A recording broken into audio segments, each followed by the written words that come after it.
and welcome to the grad school video. I'm filming this video to kind of document my grad school application process and journey because it was a wild ride. I started from ground zero, not knowing anything, so I've accumulated some knowledge and I do want to share some of that. So if anyone is wanting to kickstart their application process as well and they don't know anything, I'm going to be sharing some things that I think are really helpful.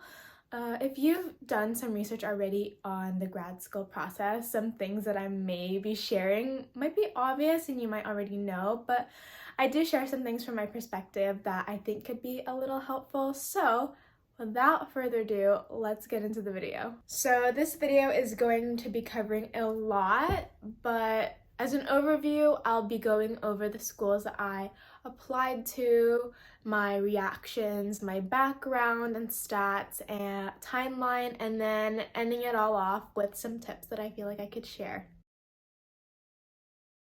Starting off with the schools that I applied to, most of them are MSBA programs, which stand for a Master of Science in Business Analytics. And I applied to 6 schools. I was going to apply to 7, but I'll kind of go over that in the timeline portion. So the 6 schools that I applied to are Columbia University, University of Southern California, Pepperdine University, University of San Diego, San Jose State University, which is where I'm currently going, and UC Davis. So like I said, most of them are MSBA programs under the business school, but 2 schools differ.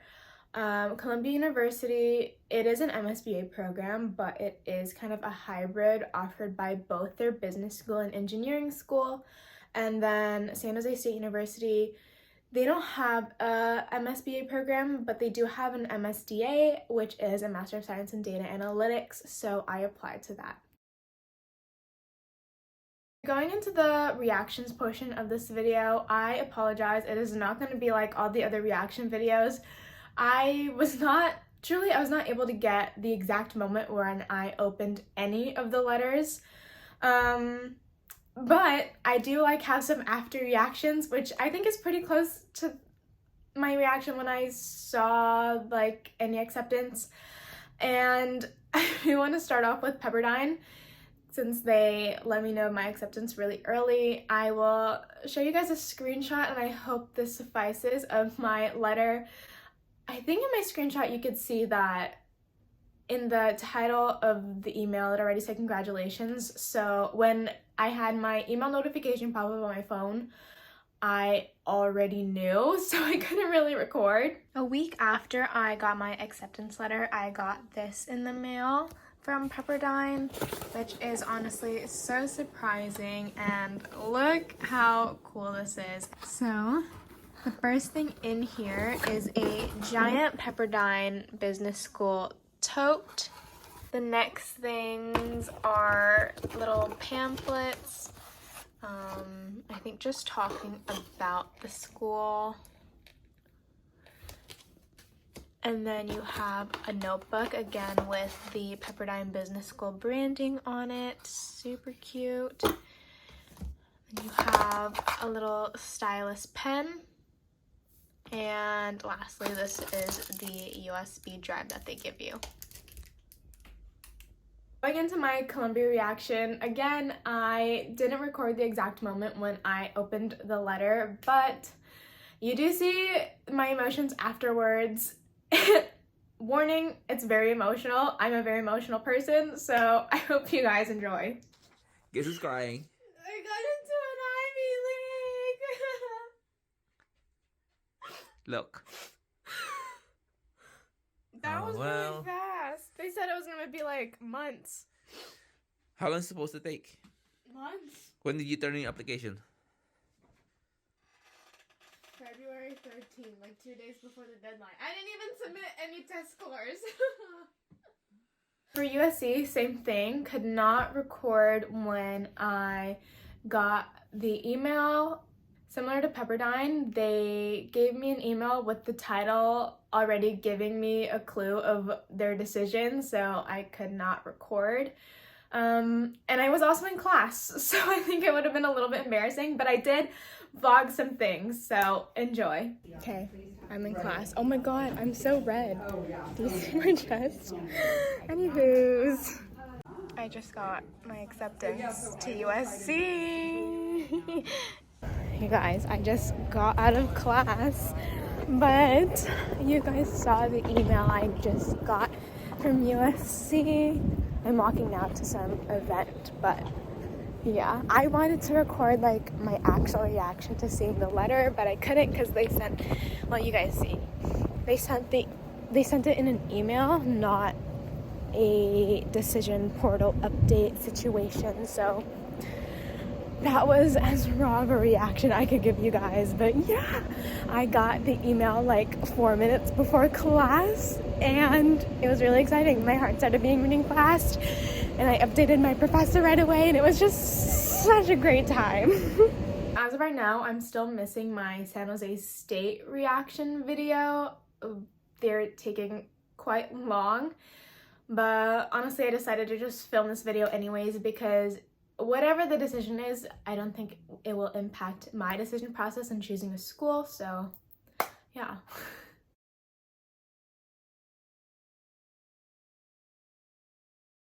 Going over my background, I do want to preface that I am currently still going to school. Like I said earlier, I'm going to San Jose State right now, and I'm a senior, so don't really have much full-time experience. I think really the only thing you can count, and sometimes they don't even really count that in the applications as full-time experience, is an internship that I did last summer with Sephora in retail strategy, which I think kind of helps in my case because it is kind of related to business analytics, and I kind of shared how it relates to that field of study. On top of that, I'm also studying business analytics as my undergraduate degree, and I think it does show admissions that I am serious about pursuing a career in this field and I'm dedicated. So I think what kind of made up for the fact that I don't have any true full-time experiences is that I was active in school, and I showed that in different ways through the application process, whether that be through my resume or through the activities portion of the application. Throughout college, I was a part of the dance team. I'm in a sorority. I have a marketing internship at a student-led organization. I was also a part of the honors program, and it's helping me graduate with honors. So you know how they have Latin honors like summa cum laude, magna cum laude. You can add on top of that and have departmental honors. So I was a part of that, and I actually got to work with real life companies. It's kind of like a capstone project type of vibe. So I was a part of it for 2 semesters, and I got to work with 2 companies. One was for-profit, Western Digital, and then I worked with a nonprofit, which was Good Karma Bikes. And since I am a business analytics student, the projects that I worked on kind of revolved around business analytics and then some with marketing. Getting into the stats portion of the video, which I think some people might find the juiciest. Going on Reddit after my application process, there was like a grad admissions page, and everyone was asking anyone for stats. And I totally get it. I would want to compare my numbers to other people because I truly did not know where I stood against all the other candidates because I did not know anyone else applying to grad school. But I do want to share my 2 cents and say that my extracurriculars and my experiences, I think, weighed equally to the admissions officers. Just numbers aren't everything, just wanted to point that out. But I do know that it's also very important to take care of your stats, like your GPA and your test scores, so I will be sharing. So my GPA, overall cumulative GPA, is a 3.94. For test scores, surprise, I didn't take any because I am just not a good standardized test taker, and that is also why I applied to the schools that I did, because they don't require any test scores. So going over the timeline, which I personally thought was the most interesting in my grad school application journey, I will be going in the order of when I received decisions from the schools. So starting first with Pepperdine, I applied the regular deadline. I think for all the schools, I didn't turn in anything for a priority deadline. Everything was regular. And when I turned in my Pepperdine application, it was on a Monday, and then I heard back the same week from them on a Friday, which was really validating because, again, I did not know how I stood against the other candidates. So it was kind of reassuring. And they also ended up giving me a 2-week time period to decide if I wanted to go there and submit the intent to enroll. But that brings me to my next school, which is Columbia University. Within the 2-week period, I received my decision from them. And to be honest, I really thought it was a rejection, which is why I didn't record, and I'm so upset that I didn't record, because I ended up hearing back from them way sooner than I thought it was going to, and I thought they were just getting rid of me right away because I just was so unqualified. They did not want to look at my application anymore, but not the case. Yeah, I think when you submit your application to Columbia, they say they're going to take 3 to 4 months, which is very long when you're waiting on admissions to let you know their decision. But yeah, I think I heard pretty quickly. And I'm on a Reddit page, like I said, with other grad school applicants. They were also saying that that was really fast. There are some people that still haven't heard back. So honestly, it's hard to give you an average deadline. You can hear as fast as I did applying for their standard deadline, or you can still be waiting a couple months for sure. I know some people are still waiting 4 months, no news. So can't really give you, again, that average timeline, but that is just my experience. Next we have USC.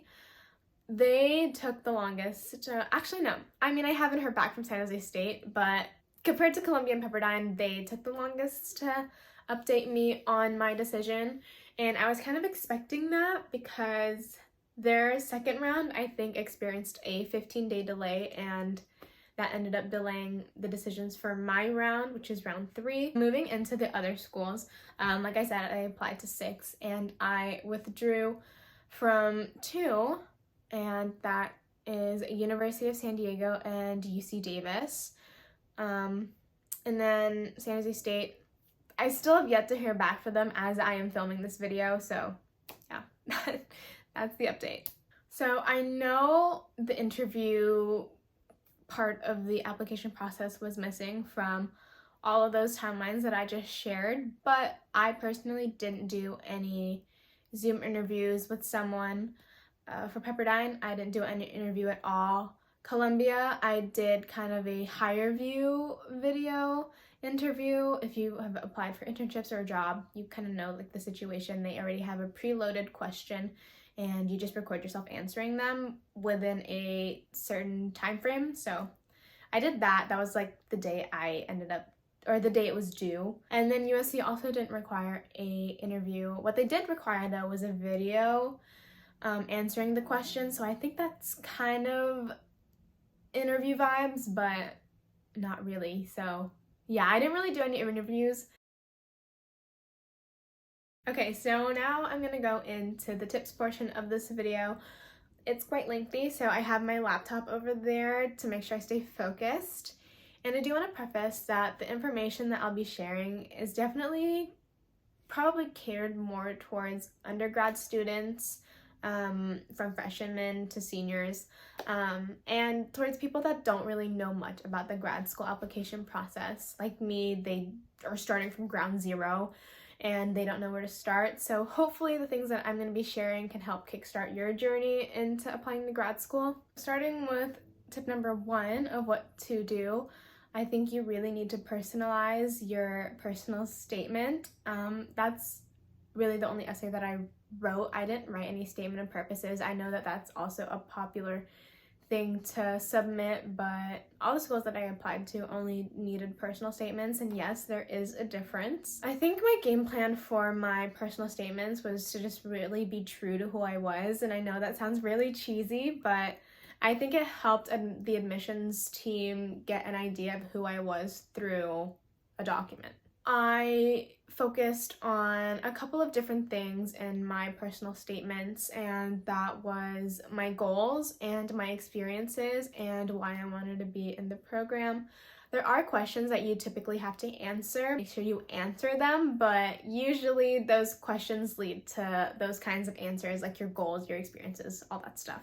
Personally, for me, a lot of the experiences that I've had are business analytics related, like my internship and my honors work. I was really specific. I talked about some tasks that I had and how I worked through that process and how the results ended up affecting people in the team and all of that. I talked about the technical aspects of it and the different programs that I use. I was very, very specific. For goals, I related those experiences to my future goals and also connecting why I want to be a part of the program to my goals as well. So everything is kind of cohesive and gives the admissions team a solid, clear view of who I was as a person and who I wanted to become. My second tip is choosing your recommenders for your letters of recommendation. I think you have to be very, very careful of who you choose. And I think the people that I chose, their letters have definitely helped me get into the schools that I did get into. I chose my manager from my internship so he could speak of me in a professional setting. Again, it also helped that my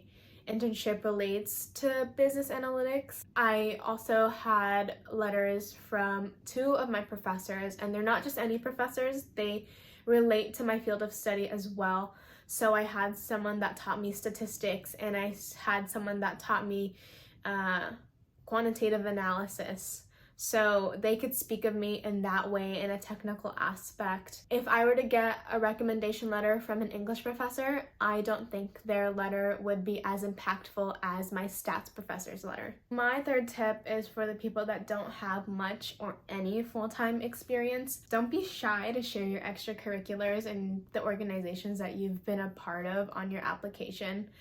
I think sometimes you can feel imposter syndrome, because there are people that are out there putting their actual full-time experiences. Maybe they've worked like 2 full-time jobs after graduating because they've had that time, and you feel like it's weird that you're putting down your work with an internship or a club or a program, but put that on there because there is no harm. I had to kind of get over that mental block that my experience is important and I worked this hard in college, and that needs to be shown in my application, and the admissions team needs to be aware of it. My last and fourth what to do tip isn't really necessary compared to the other things that I just shared, but I think it did help me, and that is making sure that my schedule is a little lighter so that I have the time to go over my essays, try to reread it like 10 times over with a fresh perspective. I had the time to email my recommenders, being prepared if they don't respond to me right away, maybe they respond like a week later, just being prepared for all of that. As a senior, I got lucky because I really only had 3 classes left to take, so I had a light load. Honestly, I treated my applications like they were a 4th class, like I dedicated time to looking over them because you only submit once. So yeah, I just made sure I had firm dedicated time to my applications and communicating with people that looked over my essays and emailing my recommenders. So I'm gonna go over what I would have done differently. I am satisfied with how my application cycle went, but if I had to change a couple things, I definitely would. The first thing that I would have done differently is start my application sooner. This would have changed the amount of schools and what schools that I applied to. Not saying that I am unhappy with what I currently have. I love the choices that I have, but I just think my application process would have looked differently if I started getting serious in October. And that's when I think people should start getting serious about it. not January 1st because honestly some deadlines have already passed for some schools. I say October because now it gives you extra time to draft your personal statements, which I was stressing about because I didn't know if I was a good writer or not. Thinking back to my undergraduate applications, I don't think I had the best essays, so I kind of had that mindset for my grad school essays. You also have the extra time to think about who you want for your letters of recommendation and kind of discuss with them your process into grad school and why you want to go into that. Get a little bit more personal, maybe reconnect with that person if you haven't talked in a while. I think that would have definitely been a lot less stressful than trying to cram everything into 1 month because, like I said, I started looking at things January 1st. I saw USC and Columbia's. Their next deadlines were January 15th, and then the next one after that was February 15th. And I knew that if I wanted to be competitive, I had to apply as soon as possible. So I had this whole time crunch situation in my head. The second thing that I would have done differently, again, relates to starting earlier, and that is figuring out who you want to reread your essays. For me, I did not want to completely stretch the bandwidth of the people that I've contacted for my letters of recommendation. They're busy people, and I'm already grateful for them for writing the letters for me, so I had to figure out different people. I had to reach out to a professor. And this was at the start of the semester. Again, it was crunch time in January. He was able to read my first essay, which was Columbia's, and honestly, that was the only time that he had, and I totally get it because the semester was starting up soon and he had to prepare for that.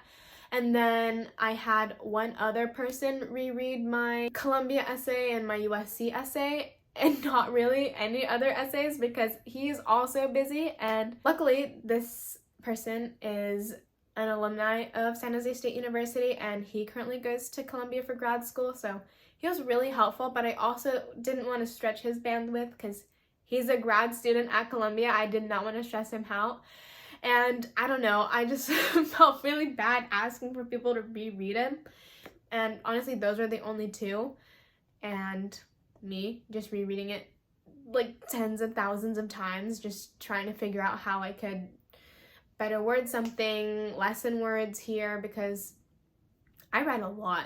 So yeah, that whole ordeal could have been a lot less stressful if I had just chosen my readers ahead of time. And I feel like I would have been a little bit more secure in my application process because I was nervous about that. So I want to end off this video just sharing what I think got me into grad school. I really can't tell you exactly what, but I do have some feelings of what helped me, and that is 3 different things. So I did say I was nervous about my personal statement, but I did get feedback that it was very personal to me, and it helped give people a better idea of who I was as a person and who I was as a student. So I think that helped me, and I wasn't just another number to them. But also on the topic of numbers, I can't lie and I want to be honest. My GPA is high, it's not average, and that does help open doors quickly for admissions. They probably see the number and think, okay, move this girl to the next person. The third thing that I think helped was my letters of recommendation. Like I said, I chose people that related to business analytics, and I chose people who could speak about me in professional settings and analytical settings, in a learning environment. You know, I will never know what exactly got me into these schools unless I ask admissions, and maybe they don't even release that information. Just from my own personal feeling, I think those were my strong points in my application and what could have gotten me in. Okay, we have made it to the end of the video. I know it was a lot, but if you made it to the end of the video, thank you so much for viewing the whole thing. Even if you wanted to watch just a certain section and you just did that, but you're here at the end, thank you so much for opening this video, and I hope you learned a thing or two. And you hopefully found it entertaining because I know it was a lot. I hope you guys enjoyed this video. And if you guys want to give my channel a little gander if you're new here, I love vlogs, I love fashion, shopping, lifestyle, all that fun stuff. So if that appeals to you, highly suggest you subscribe. I love coming out with that content. But also, grad school content is going to continue because you guys, coming from the Bay Area and you notice the locations of the schools, I will be moving in the fall and I will 100% be vlogging my whole journey living on my own, which is so scary because this is my home. This is my childhood home. I'm in my home right now. I'm a commuter student. If you guys are interested in that whole journey, I will 100% be recording and putting that up on my channel. So I highly suggest you stay connected with me. And sorry, that's like a LinkedIn reference, but please subscribe and I hope to see you guys in another video. Bye.